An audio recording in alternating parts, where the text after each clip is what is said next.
നമുക്ക് മെയിനായിട്ട് section modulus വേണ്ടത് റെക്റ്റാങ്കിളിൻ്റെ സെക്ഷൻ മോഡുലസ് വേണം.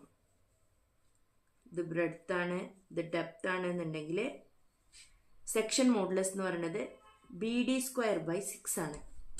ഒരു സർക്കിളിൻ്റെ റെക്റ്റാങ്കുലർ മോഡുലസ് എന്ന് പറയുന്നത് πD³/32 ആണ്. ഇനി നമുക്ക് വരിക ഒരു ഹോളോ സർക്കിൾ ആയിരിക്കും. നോർമലി ഈ 3 കേസുമാണ് നമ്മളോട് ചോദിക്കുന്നത്. ഇതിൻ്റെ ഔട്ടർ എന്ന് പറയുന്നത് DO, ഇന്നർ എന്ന് പറയുന്നത് DI ആണെന്നുണ്ടെങ്കിൽ π/32D